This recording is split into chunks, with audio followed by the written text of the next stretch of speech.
Hello everyone, welcome to another exciting lecture of law with me, CA Preeti Agarwal.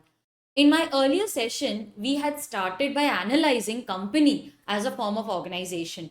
We also discussed why is it a suitable form of organization for doing business. Then we proceeded by analyzing the Companies Act 2013. What was the need to introduce this act? Many changes were made from the 1956 Act to 2013. There was a good transition. We saw that the act is divided into 29 chapters and every chapter has at least one rule. Then we saw that the Companies Act now has 470 sections and 7 schedules. We also understood the meaning of rule. What is a schedule? And we made notes for it. Yes. Features of a company include that it's an artificial person, it's a separate legal entity different from the persons who have formed it. The company enjoys a separate legal status in the eyes of law. It has perpetual succession and common seal. The Companies Act, it applies to all the companies which are registered under this act or any previous company law. It also applies to various other sectors like insurance, banking, electricity, any body corporate as notified by the central government. So this was what we covered in my previous session. In today's lecture, I'm going to start with definitions which are covered in the Companies Act. Now, there are a total of 93 definitions applicable for your syllabus. A few definitions here and there are omitted, but a total of 93 sections are covered. I have a small trick, yes, to help you learn the section numbers. Earlier, what would happen? I would give this story in the class, and then students would pause the video, listen to me, and write it. But this time, I thought, why not give them something ready made so that it saves time? Because I know, guys, you don't have a lot of time, and you don't have time to pause and write it. So, I have done that work for you. I have prepared a story which will help you to memorize all the section numbers. So in today's session, I'm going to cover those definitions which start with the letter A. The clauses which start with the letter A and B. Okay, we'll do two. So A and B, those clauses we will cover today, and then I will proceed with the other definitions in my next session. If you see my textbook, guys, this is a list. Okay, this is a list of all the definitions which I have provided, and there are various clauses in the definition. So all the clauses beginning with the letter A and B will be covered in today's session. Then C, D, E we will cover in the next session. So I have divided the lectures into different parts. So our discussion will be in different parts. All right. So first, let us understand what is the need for these definitional sections. Okay, why do we need to include these definitions in the act? First, let us understand the logic behind introduction of definition. Now, imagine I use the word director in the Companies Act. Now, it is such a very common word, no? This must be used so many times in the Companies Act. Now, if I use the word director in the Companies Act, I know you guys are very smart, but there may be a reader who will be wondering, director means film director, right? Or is it the director of a play? So we need to clarify that no. Director here is in respect of company. Okay, it is in the context of a company. When many directors they come together, it forms a board of directors. They have also defined board because they want you to think from the point of view of company. So if there are no definitions, people will have their own interpretation, and every person reading the act will have his own version of that meaning. Yes, they will have their own understanding. There will be lack of consistency. So it is very important for us to define the word. Now, why do we need these definitional clauses?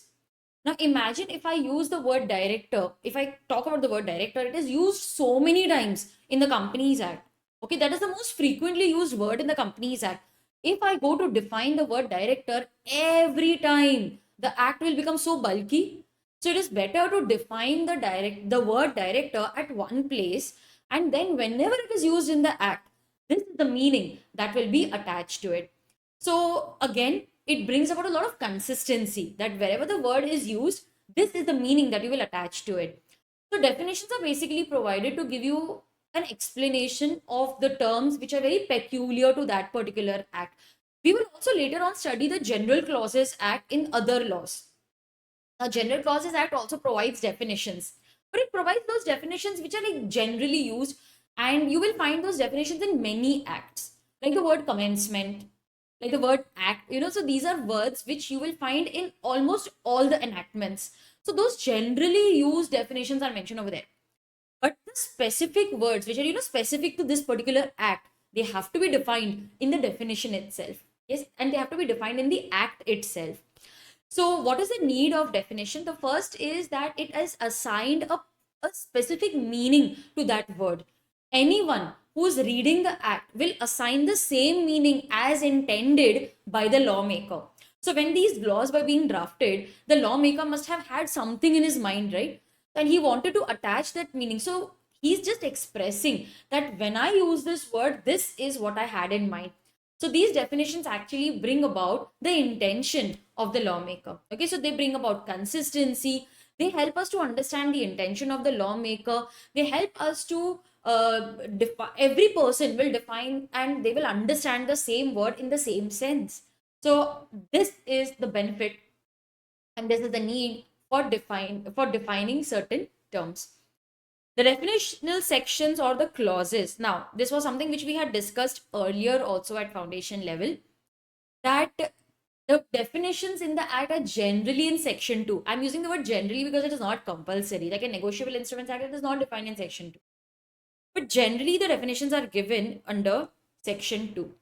Now, why after section, why are we jumping directly to clause? Normally what happens after section you have subsection and after subsection you have clause, and why over here we are jumping directly to the word clause? Now see, you will use the term subsection. Okay, the term subsection, it indicates that it is connected in some manner to the main section. Okay, there is some sort of dependency, but the word clause, it shows that we are discussing some independent matter. It is not dependent on the main section.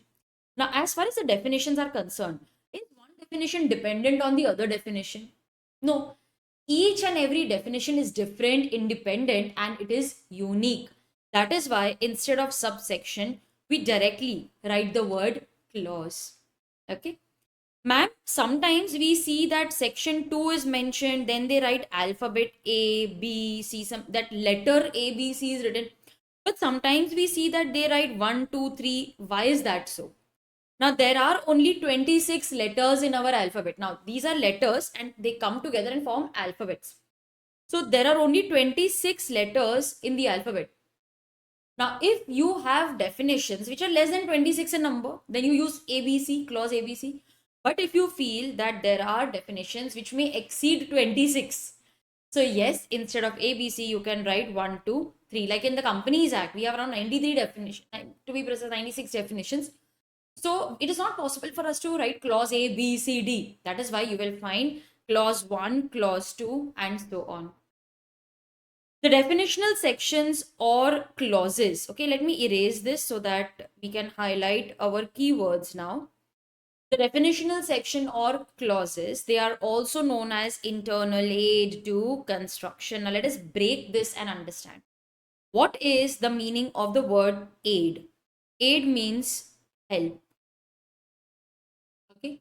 Construction means to understand. Or you can say to interpret, considering the facts of the case, the circumstances of the case, etc. We are not just trying to read and understand as it is. We are applying some logic. We are going beyond the letter of law. We are saying that, okay, this is the intention of the lawmaker. It will help us to understand the concept deeper. So here we also apply the facts, the circumstances. Now in the chapter interpretation of statutes, we are going to understand that there are two words. One is interpretation and other is construction. See, when you try to read and understand as it is without applying your mind, you are trying to read and understand the language of law as it is, that is known as interpretation. But when you feel that this is sounding very absurd, I don't think this is the intention of the lawmaker. It is causing some confusion. Okay, let me apply some logic, let me apply the facts and circumstances of the case. When you do that, it is known as construction. So, interpretation is very literal. You just try to read and understand as it is without applying your brain. Construction, it also considers the facts and circumstances of the case. It applies some logic. Okay. So and when will you use construction? When you feel that the language of law is not clear. If it is clear, then you need not go deeper into it. So that is the actual meaning of construction, and we are going to discuss that again in the chapter interpretation of statutes. So construction means to understand, to interpret. So these definitions, they help us to understand the language of law. When we apply the facts and circumstances, we mean that it is an overall understanding of the concept, but you also need to understand that in the context that you are using. The word internal says that you need not go hunting for the meaning. You will find the meaning in the act itself. It's given internally. So internally means that the definitions are given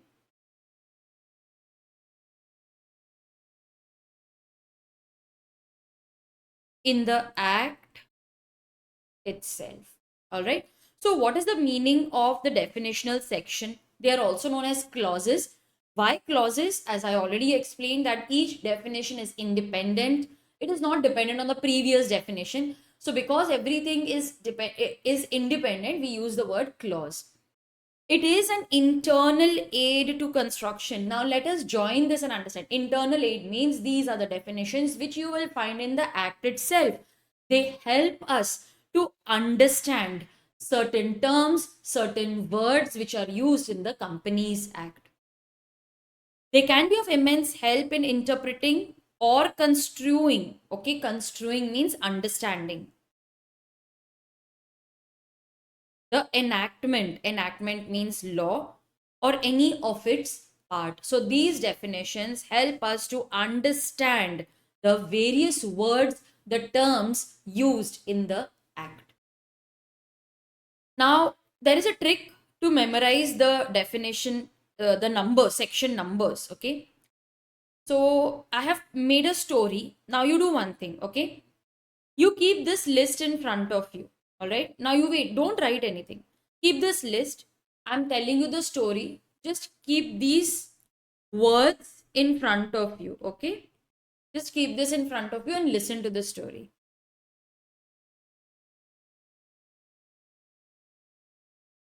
So for the clauses that start with A, this is my story. Okay, now what I have done is I have prepared a list of the clauses which start with the letter A. So just keep, or you can just keep this in front of you, that is also fine. So I have a company, all right. You will write it later, first understand. I have a company, of course. I would like to offer shares to the public. But if I go to the public to raise money, I will have to issue a prospectus. But who has the time to read the complete prospectus? It is so bulky. Let us come up with a summary version. Like nowadays, who has time to go through the entire video? So we have shorts, we have reels. So similarly, who has the time to read the complete prospectus? I want a summary version, and that is better. This is an abridged prospectus. Now, as we progress, there is a disclaimer. Please note, the story that I am going to tell you makes no sense. This is not the actual way in which the Companies Act works. This is a hypothetical, imaginary story. And please don't try to make any sense out of it. It's just a story. and I have highlighted the clauses. Okay, so these are the clauses, and it is in a sequence. So this is clause 1, this is clause 2. Let me write it like this, so it is, just like a clause. This is clause 3, clause 4, 5, 6, 7, and 8. Okay, did you understand? So this is like a mindless story just to help us remember everything in a sequence. So that's an abridged prospectus. It's better, no? Better than the full prospectus. The summary is always better. In that prospectus, I have mentioned all the accounting standards also. Okay, that is clause B. So we need to issue an abridged prospectus. In that, I have also mentioned the accounting standards. Now, this is not what actually happens, okay, in a prospectus. It's just imaginary. But what if I want to make changes? Yes, don't worry. Alteration is possible. So once you make the prospectus, you can change. Alteration is possible. In case of mistake, we will have to approach the appellate tribunal. So it's better to avoid errors. Okay, who will go to the tribunal? Better to avoid errors. Let's make articles to avoid the mistake. So we will make rules and articles to avoid mistake. But drafting will take time. So let's hire an associate. So clause 6 talks about associate company. So that associate will help us to make everything properly. To check his work, we should have accounting standards. We should have auditing standards in place. Let's also get authorized capital to pay his salary. Did you understand?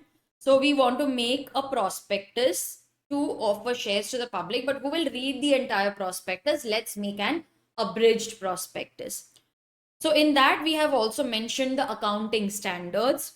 Yes, alteration is possible, but for that, we will have to go to the appellate tribunal. So let's make alteration is possible.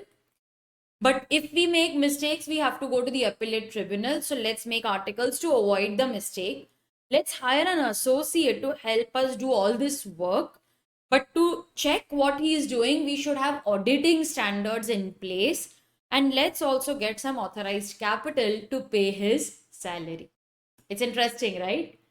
Now let us continue and discuss the various definitions quickly. What is an abridged prospectus? Now, students, please note that there are many definitions which we are going to discuss again when we come to that chapter. So I'm not discussing everything in detail right now. The reason is that I'm going to cover all this again. So if you see abridged prospectus, I am going to cover that when we discuss the chapter prospectus. So here I'm only giving you an introduction, the definition, so that you understand it right now, and then in detail we will discuss in the prospectus chapter. But if I feel that this is a definition covered only in the preliminary chapter, we are not going to study this later, then I will discuss that in detail here itself. Okay, all right. So what is an abridged prospectus? Now, who has the time to read the full prospectus? So let's make a summary version. That summary version is an abridged prospectus. Now, what is the meaning of abridged? Abridged means it's like a bridge. It's a bridge between what the company wants to say and what the members want to know. Like as a member, I just want to know who are the directors, what is the profitability, how much dividend have you given, what is your future prospects. Main things only I want to know. So this abridged prospectus is bridging that gap. We want people to at least read at least this much. So it means that the company can write whatever it wants. No. If we allow the companies to decide what is to be written in the abridged prospectus, they will write only that information which is favorable to itself. We can't do that. So SEBI has prescribed that these are the things that you need to mention in the abridged prospectus. So this will also ensure consistency. It is possible for me to compare. Like I want to invest 2 crore rupees. So I will go through the prospectus of various companies. But if I want to compare, I need the same information. How much dividend are you given? 10%. Oh, this company is giving 12%. What is your profitability? Oh, this company has a better future prospect. So when standard information, same information is given in the abridged prospectus of every company, there will be standardization and also comparison will be possible. This will help me to take decisions. That is also the aim of accounting standards. Why do we make accounting standards? We don't want the companies to prepare their accounts in the manner they like. We want to have a standard. See, it is the meaning is hidden in the word itself. These are standard form of accounting that will be followed by every company. Again, logic is the same. It ensures comparative comparison between two books. Everybody will follow the same procedure. Yes. So, and it is also aligned with the global standards. So again, it is possible for investors to take an informed decision whether they should invest or not. So that is the main aim of making everything standard. So it means a prospectus or it is a memorandum. Now let us highlight the keywords. Okay, it is a memorandum. What is the meaning of a memorandum? See, it is not a final document. Why? Because we have a full prospectus also. You didn't want to go through it, so that is why companies that has come up with a new way. Okay, you go with an abridged version. So this is like just a very raw. Although we have specified what is to be written in the prospectus, but it's like a very raw thing. So it's a memorandum. It is not a complete document which contains such salient features. Now we are going to highlight the keywords. I hope you're using the highlighters. Yes. So it has certain salient features of a prospectus. So we have identified that this is the information which every member is interested. So let us write only this. Okay, it is salient features as may be specified by Securities Exchange Board of India. Let me write it here to simplify, SEBI. Now let us read and understand it. There are three keywords which you need to understand. So this is how we will also highlight the key points. So it becomes so easy for us to learn. It's a memorandum containing such salient features of a prospectus as may be prescribed by SEBI. Ma'am, you forgot to mention this. It's okay. You need to be 70-80% close to the actual definition. Some few words here and there is fine. If you feel you can remember this, very good. But what are the main points? It is a memorandum containing such salient features of a prospectus as may be prescribed by SEBI. So these are the 3 points and this is how you will learn. So it becomes very simple. Next, we have accounting standards. First, let us understand what is the meaning of accounting standards. Although this is not covered in your law syllabus, you will have it in accounts, but I feel that you should know about it. Now, as I mentioned in my earlier session also, if I feel that this is something which is relevant and you need to write along with me, I will write that. But if I feel that this is something extra, it's not going to be asked in the exam, we need to save time. So for that, I have already prepared notes so that we just go through them, understand, and then you can copy in your notebook. So this is one of those notes wherein I don't think you need to write. We need to write together. That is why I have already prepared that note for you.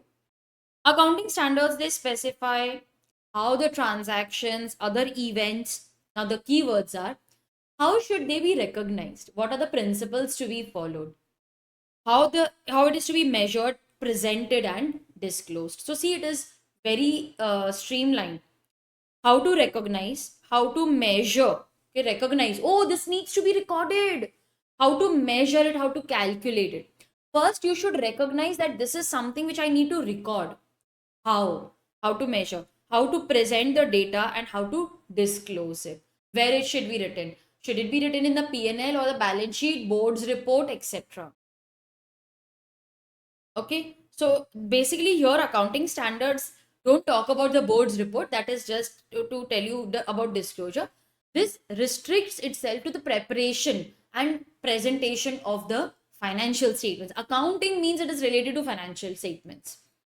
So it specifies how the transactions or the events are to be recognized, measured, presented, and disclosed where in the financial statement. So it will help us to prepare the financial statements properly.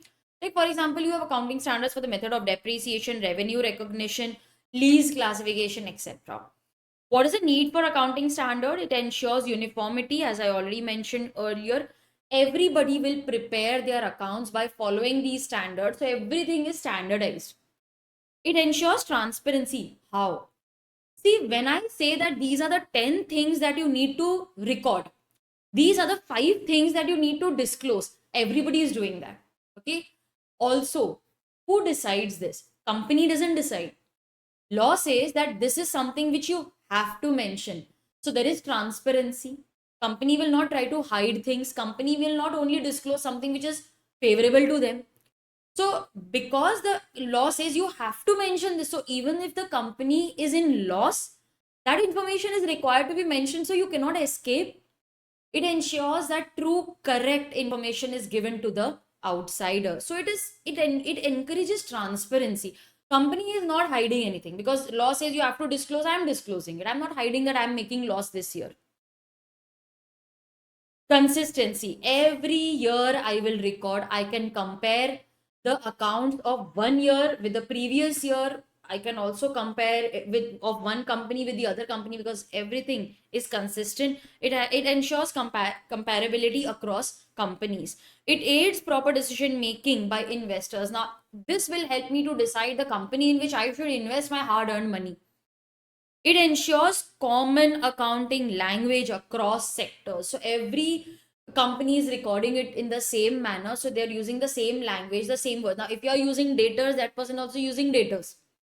Okay. So otherwise, confusion will be I'm using sundry daters, they are using receivable, somebody is using book receivable, book data. So then there should not be any confusion. So we have specified the head under which you should mention them. So it is same for all the companies. So if you want, students, you can just pause the video and write this quickly in your notebook.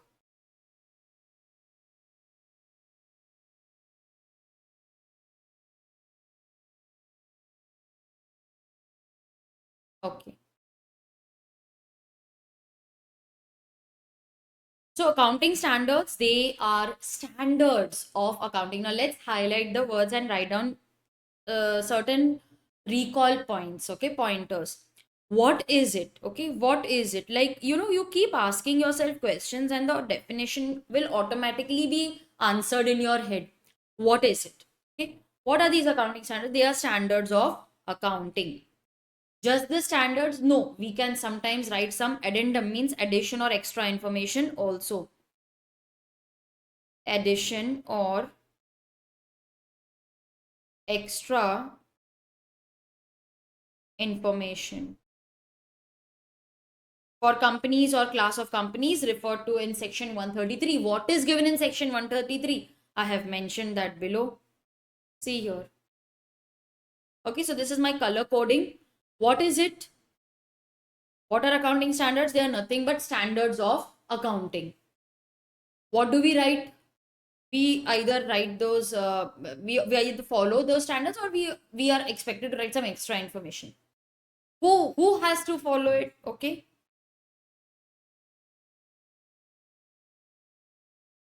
It is to be followed by the companies or class of companies. So these are the standards which have to be followed either by companies or class of companies. As referred to in section 133. What is given in section 133? Section 133 says that yes, companies need to follow the accounting standards, but who will make these accounting standards? It's the central government. But do you think the central government is qualified enough? No. So we went to ICAI. Yes. So Institute of Chartered Accountants of India. Okay. Institute will recommend. They are not the lawmaking authority. So they will simply recommend to whom? There is an authority, National Financial Reporting Authority. Okay. NFRA. All right. So they will recommend the standards to NFRA. The NFRA will then examine those standards, whether they can be recommended further, whether it is feasible or changes are required. They will examine it and they will recommend it further to the central government. The central government will then, in consultation with NFRA, prescribe those standards. Okay, the central government will prescribe in consultation with NFRA. So this is the flow. Okay, this is the flow. ICAI, what did they do? They only recommended. to NFRA. NFRA then examined, this is very nice, very nice. And then they recommended it to the central government. The central government then prescribed it along in consultation with NFRA. So the central government highlight that the central government will prescribe the standards. Okay, they will prescribe the standards or addendum which are recommended by ICAI. Okay, they are recommended by ICAI. How will they prescribe? They will prescribe in consultation with and after the examination of the recommendations by NFRA. If the sentence sounds very confusing, then you can write it in my way. ICAI shall recommend the accounting standards to NFRA. The NFRA shall examine and recommend them further to the central government. The central government will prescribe those standards in consultation with NFRA. So you can rephrase it slightly if you feel language is difficult to learn. So what are accounting standards? They are standards of accounting and include addendum also. For whom? For companies or class of companies as referred to in section 133. What is given in section 133? The central government will prescribe the standards which are recommended by ICAI. How will they prescribe? In consultation with and after the examination of the recommendations made by NFRA.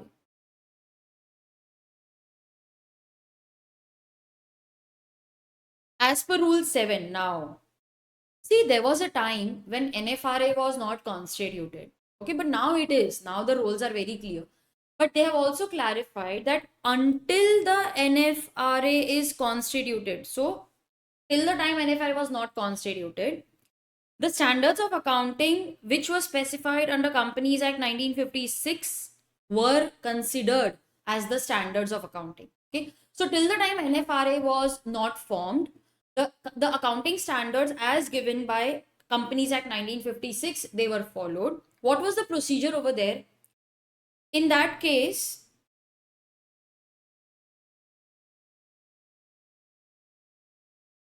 the central government is the lawmaking authority. The central government would prescribe. ICAI was one who would recommend it also. Okay, so ICAI, let me use the same colors then. So here also central government, they prescribed the standards. Okay. Recommendation also was by ICAI. But because NFRA was not in picture, it was not even formed that time, then the committee to which ICAI recommended those standards was the National Advisory Committee on Accounting Standards. So instead of NFRA, who were in the connecting link between the central government and ICAI, it was the National Advisory Committee on Accounting Standards. So yes, it was constituted under the previous company law. Now in the Companies Act 2013, we have NFRA. Okay. So this is given in Rule 7. So section 133 was actually read with Rule 7. Do we need to learn this? I don't think this definition will be asked in the exam. Just an awareness is enough. Next, we have alter or alteration. I have a mnemonic over here, AOS. What is the meaning of alteration? Alteration means to change. But it includes, so this is an inclusive definition. So it says it includes addition, omission, substitution. These are the three keywords. Highlight them separately, not together. Okay. Now, to alter means to make change. So how are changes made? Either you will add something to the act, to the provision, or you will remove something, omit something, or you will substitute. What is the meaning of substitution? Substitution means you will replace. So either, how will you make alterations? Either you will add something, or you will omit something, or you will replace, substitute something. That is alteration. Not very important for exam. Appellate tribunal is not applicable. What is the meaning of articles? Now, articles, memorandum and articles of association. So basically articles, let's first also discuss what is written in the memorandum. So memorandum defines the scope of powers of the company. It answers the question what the company can do. So if it's a garment manufacturing company, it can manufacture garments. How it is to be done? What are the rules and regulations? that is mentioned in the article. So articles are an internal document. They are made internally to manage the company. So how the company should be managed, that is mentioned in the article.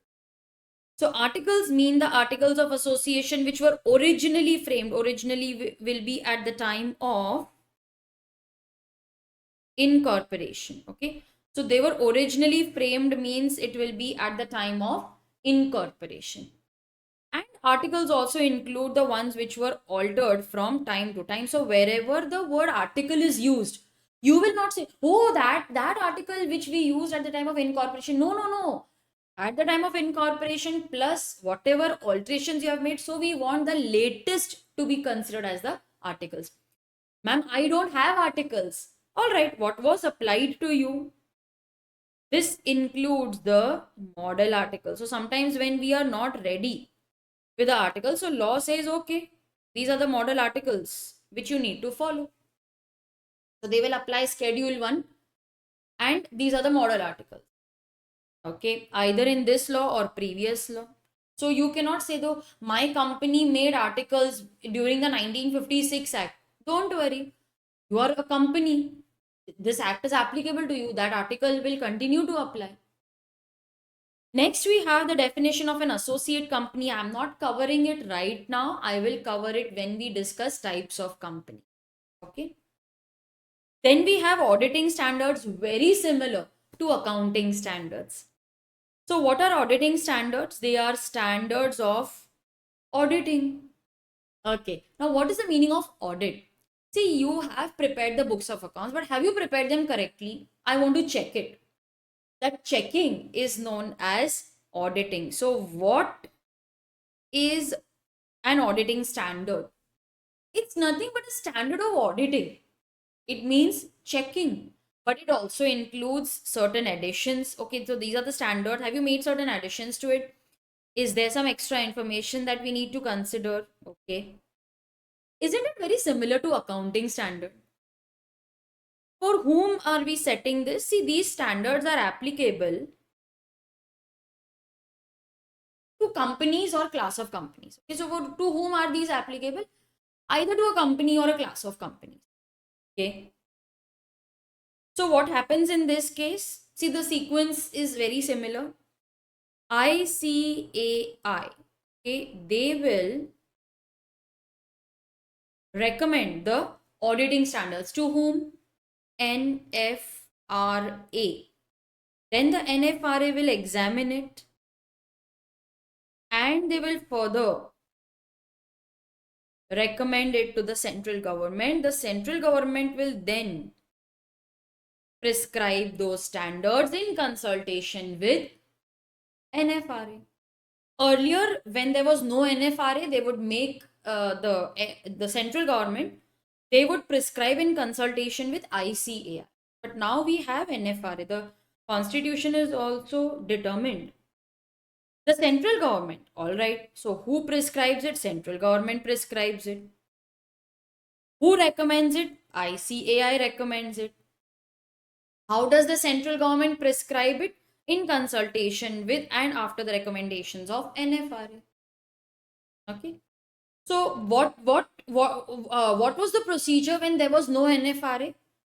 It was provided that until any auditing standards are notified, any standard or standards of auditing specified by, let's highlight, ICAI, they were deemed to be auditing standards. So when there was no NFRA, then the standards which were specified by ICAI, they were considered. Okay. Next, we have authorized capital. What is the meaning of authorized capital, also known as nominal capital? So this is the capital with which the company is incorporated, or we can say that this is the maximum capital which the company can raise. So this is the maximum amount of capital that a company can raise. Ma'am, I want to raise more capital. Alter the capital clause of the memorandum. See, what is the logic? I cannot allow the directors to raise an amount of money. The members have given the power of management to the directors, but we need to restrict that power, right? So we tell the directors, see, you can raise maximum 50 lakhs or 5 crores. If you want to go beyond that, call us. uh, we will pass a resolution and we will increase this. But you cannot just on your own decide that, we should keep raising money, we should keep issuing shares. No, this is the maximum that you can do. So that authority is given to the directors by the members of the company, or you can say the subscribers who had incorporated, they decide the amount of authorized capital. It should be sufficiently high, not very high, because the amount of stamp duty depends on the amount of authorized capital. If you are ready to pay that much stamp duty, have a very high capital, but should be reasonably high, the amount of money that I require now plus something extra. Then we have the board of directors. Now, when you say the board or sorry, I have not highlighted this properly. So we have the board of directors or the board. Okay. When I say the board, are you referring to the Central Board of Film Certification? Are you referring it to the Central Board of Secondary Education in India? Are you referring it to the Central Board of Direct Taxes? No, no, no. We are very clearly saying that in relation to the company. Acha, that is the relevance of these few words. In relation to a company. So we are very clear. The director word is defined in relation to a company. And this is so simple. The word director, we all know. Why should the companies have defined it? See, there can be confusion. Now, which director are you referring to? Film director? Director of direct taxes? No, no. Board of direct taxes? No, no, no. So that is why whenever we use the word director, board of directors, or just the word board, we need to have some context. No, we need to give some meaning assigned to it. Otherwise, people will feel it is the board of Central Board of Film Certification or the Board of Secondary Education. We want to clarify, that is why we are defining it. So it in relation to a company. So we are defining this in relation to a company. See, when I talk about director, it is single. But when there are many directors, that collective body is known as board or board of directors. So single is a director, but when many, they collectively come together, it forms the board of directors. Okay. Then we have body corporate or corporation. I have a note for that.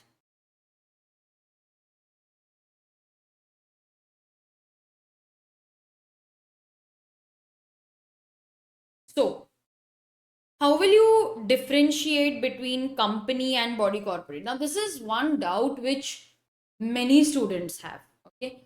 Ma'am, we have used this word so many times in the Companies Act, but we don't know what is the meaning of company and how is it different from body corporate. So I made a note for you. Body corporate is actually a very wide term. What is the meaning of the word corporate? Let's understand that first. See, the word corporate is derived from the Latin word. Okay, I've made notes for you over here. Again, this is not going to be asked in the exam, so I've already made notes for you. They may not even ask the definition. Not very frequently asked in the exam. Now, the word body corporate or simply corporation, it is derived from the Latin word corpus, which means body. In simple words, corporation means an entity having separate legal status in the eyes of law. It's a separate legal person. That's the layman definition. What is a body corporate? It means a corporation which is given a body, means separate recognition in the eyes of law. It is considered as a separate person in the eyes of law. So it is actually a very corporate structure. It is not a living person. It's an artificial person. But it is given a body, means it is given a separate legal status in the eyes of law. It is considered as a separate person. Got it? So corporate or corporation, it is actually derived from the word corpus, which means body for a layman. It's nothing but a legal person which is created by a process other than natural birth. So although we call them or we give them a body, but it is not naturally acquired. It implies that body corporate is an artificial person, ma'am, but that is the meaning of company also.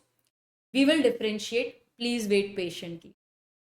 Okay, so corporate means it's artificial, but we give it a body means we give it separate legal identity. It's a person in the eyes of law, just like you and me. It can enter into contracts, it can buy goods, sell good, it can file a case can be filed against it. Okay, I'll give you time to copy, but first understand. Body corporate is defined under section 2 clause 11, and company we will study is defined under section 2 clause 20. What is the meaning of the word body corporate? It's simply an association of persons having the following characteristics. Do you remember when I had discussed why we form a company, etc.? We said it is an association of persons, but they have not just come randomly. They have come together for a common purpose. So similarly, coming together for a common purpose. Okay. Now, a body corporate is any corporation having separate legal status. Ma'am, now can we say company is also a body corporate? Yes, now you're right. Body corporate is wide. It includes company, but it also includes other corporations. What is the difference? Now, body corporate is an association of persons having the following characteristics. So it is incorporated, as I already mentioned, it is incorporated. It has separate legal status, perpetual succession, common seal. It can file a case can be filed against it. It's a separate person in the eyes of law. What is a company? See, a company means it is registered under the Companies Act in India. It has a registered office in India. But body corporate also includes all the companies which are incorporated in India as well as outside India. And wait. What? In a body corporate, you will have all the companies, whether they are incorporated in India or outside India. Body corporate includes a company which is incorporated outside India and doing business also outside India. It does not have anything in India. So, can I say body corporate includes all the companies? Because all companies have a separate legal status. It includes all companies, whether incorporated in India or outside India. If it is incorporated in India, that's a company.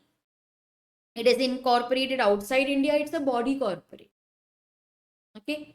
So company will only include those companies which are registered in India and having a registered office in India. But body corporate not only includes such companies which are incorporated in India, but also includes the companies which are incorporated outside India. Except a cooperative society that is mentioned in the definition, and we will study that. So a body corporate is a very wide term as compared to a company. Company includes only those entities which are registered in India. But body corporate includes both companies which are registered in India as well as outside India. Ma'am, we have a doubt. Company is registered outside India, but it is having a place of business in India. Foreign companies. So foreign company is also a body corporate. But yes, because it is doing business in India, the Companies Act will apply. So there are specific provisions which are applicable to foreign companies. They have to comply with those provisions because they're doing business in India. Now, companies like Alphabet Inc., which is parent company of Google, Microsoft, Facebook, they are foreign companies. They are not incorporated in India. But ma'am, they have offices in India. Wait, I'm coming to that. Now, these parent companies, they are incorporated outside India. They are doing business also over there only. It's a body corporate. However, if these companies have their subsidiaries in India, now subsidiary means it is incorporated in India. Subsidiary of such companies, if incorporated in India, like for example, Google India Private Limited. PepsiCo India Private Limited. Because it is incorporated in India, it is a company as per the Companies Act. Getting me? We'll cover it once again, but let's just understand. So, what is a body corporate? Body corporate means it includes all the companies, whether incorporated in India or outside India. Can I also say, ma'am, that all companies are body corporates? Yes. But all body corporates are not companies. Yes, ma'am, can we say this? Perfect. All companies are body corporates because they are separate persons in the eyes of law. But all body corporates are not companies. Tell me why. Because to be a company, you must be registered in India. But body corporate also includes companies which are registered outside India and doing business also outside India. So, can I say body corporate is a very wide term?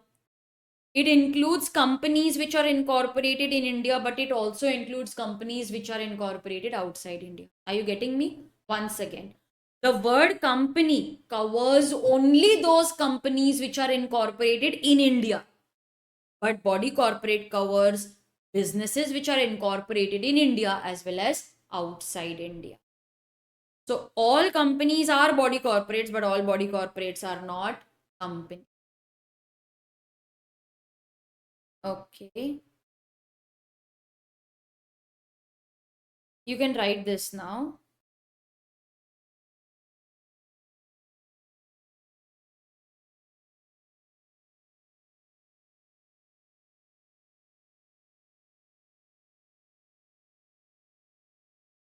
What is the definition of a body corporate? It includes a company it includes, mind it includes, it's an inclusive definition.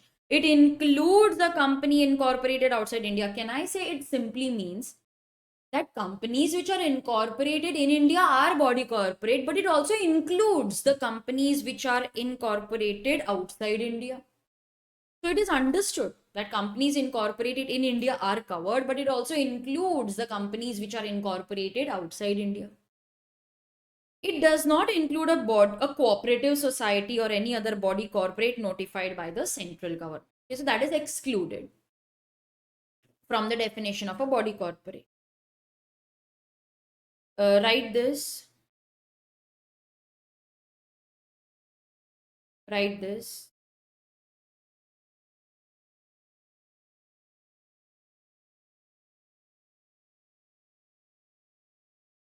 So companies incorporated in India include Reliance Industries, Tata Steel Industries, Tata Steel Limited, Infosys.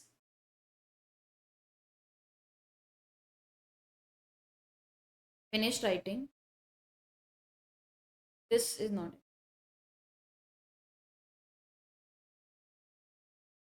If you want, this is extra something which I had noted. An incorporated company, a company which is incorporated, it may be either incorporated under the company law, like Tata Steel, Reliance, which have been formed under company law, or last lecture we had studied. It is incorporated under a separate act of parliament, although they are considered as companies, but they are not incorporated under the Companies Act. So a company may be either incorporated under the company law or it is having a incorporated under special act like like LIC, RBI, SBI. Although they are companies, but their own act applies to them. But if there is inconsistency, their act will apply. If nothing is written, then Companies Act will apply. So we had discussed that. So you can be incorporated either under the company law or under any special act of parliament. Both are companies only. Let us continue.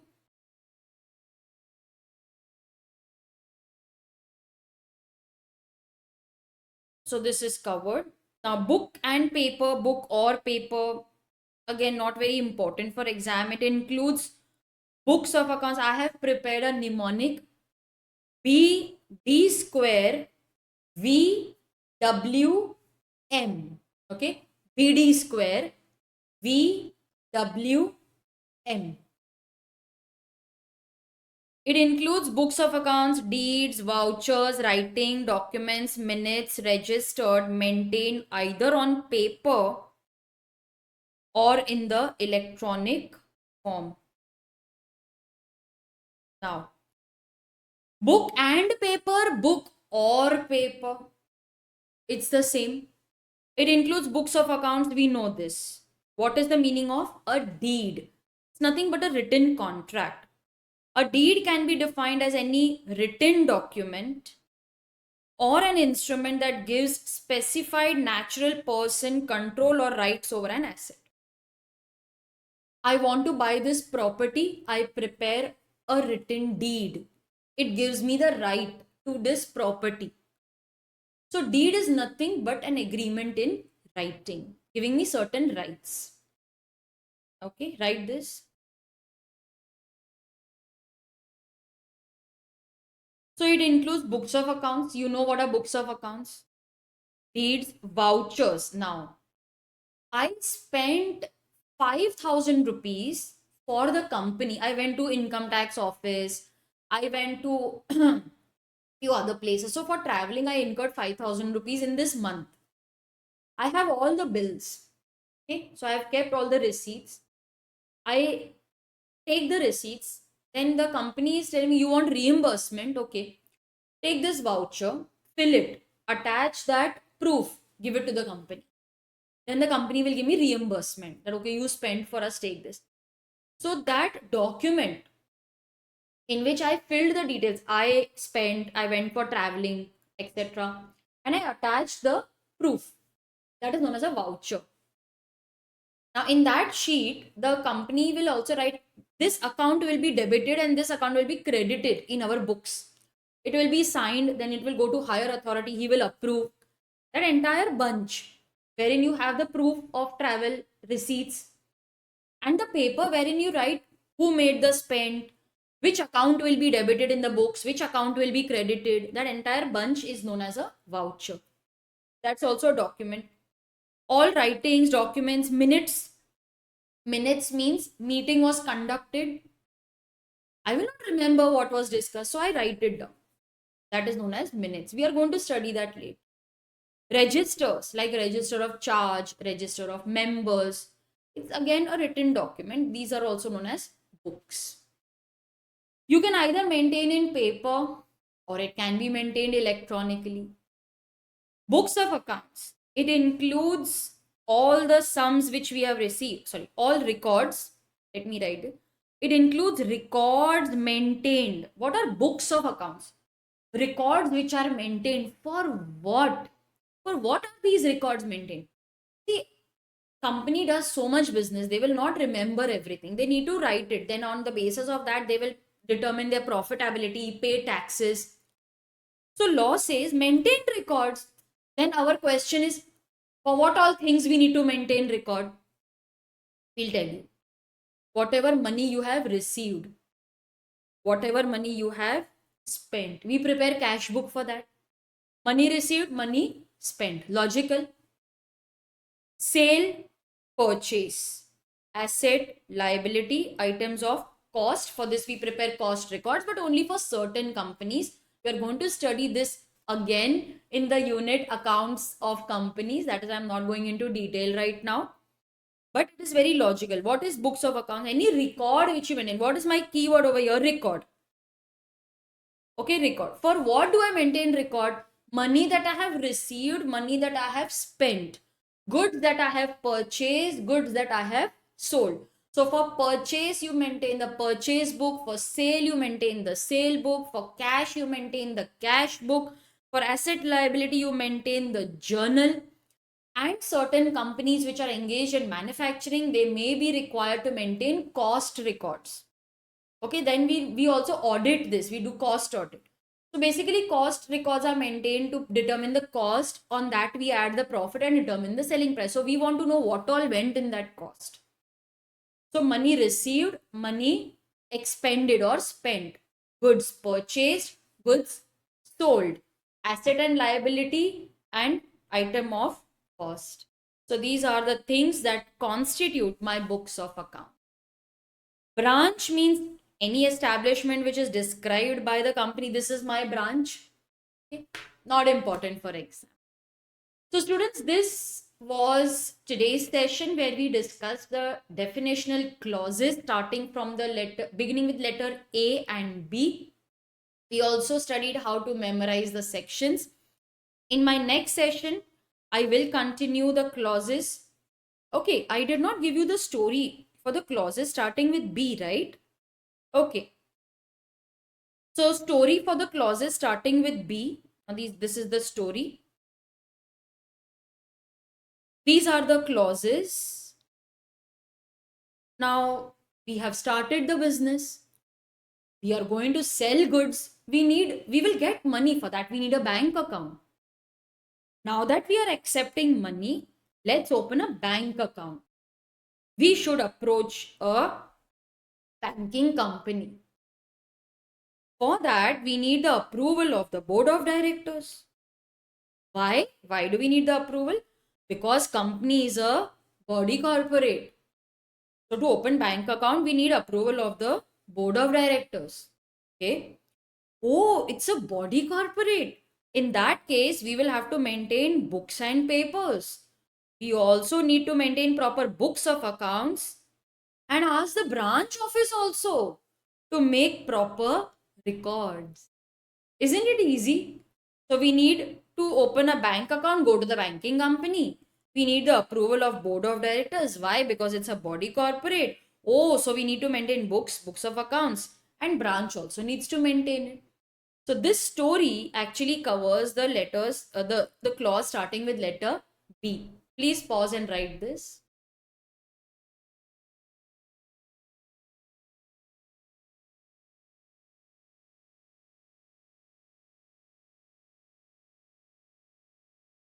Done? Okay. All right, students. So that is today's session. In my next session, I will cover the clauses beginning with the letters C, D, and E. So I'll see you next time. But before leaving, do share this video with someone who is studying law. And for law lectures, books, and test series, visit my website capreetyagarwal.com.